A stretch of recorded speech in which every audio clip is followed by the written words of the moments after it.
2.5 minutes. Thank you. Mr. Speaker, what would the job creators do? During this time of great economic uncertainty, this is the #1 question we must ask ourselves when bills are brought to the House floor. There's always lots of talk about fairness. Well, their idea of fairness towards job creators means that a lot of people will not have jobs. I'd like to remind my colleagues that under the current tax policy before the subprime mortgage meltdown that resulted largely from not dealing with Fannie Mae and Freddie Mac, we had 54 months of consecutive economic growth. What would the job creators do if this were enacted? I wonder if perhaps my colleagues shouldn't get a bracelet with the initials WWJCD on it. What would the job creators do before plunging off the cliff with some of these policies? It's not a question we have to ponder about for long. The answer is simple for anybody who has owned a business and is faced with increasing costs imposed upon them by an intrusive federal government.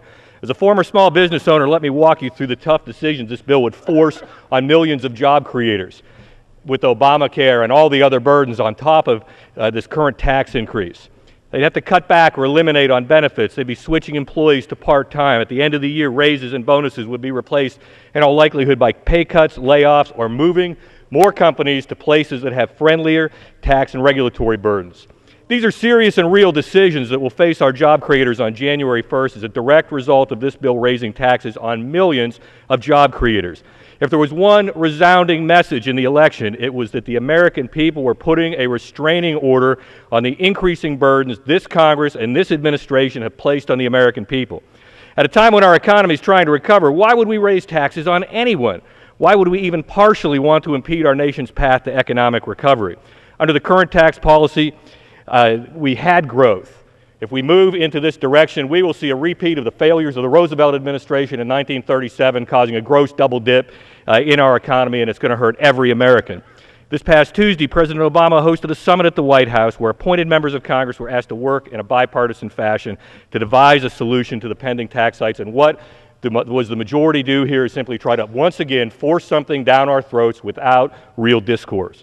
House Democrats chose to ignore this call for bipartisanship just as they've ignored the will of the American people on issue after issue after issue and are forcing a vote that will produce significant job-killing results for small business owners faced with the uncertainty over looming tax hikes. Over an ominous $3.8 trillion tax increase, it's one of the most severe plagues that we could put on economic recovery.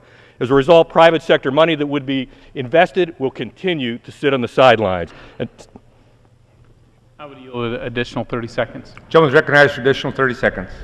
Thank you, Mr. Speaker. And small businesses are playing defense against an overwhelming and overreaching federal government. It's impeding the economic recovery and not fostering the predictability needed to create jobs. This vote today comes down to job creation versus worsening our troubles. Before you cast your vote today on H.R. 4853, ask yourself, all of my colleagues, WWJCD, what would the job creators do? And I yield back. Thank you. Gentleman yields back.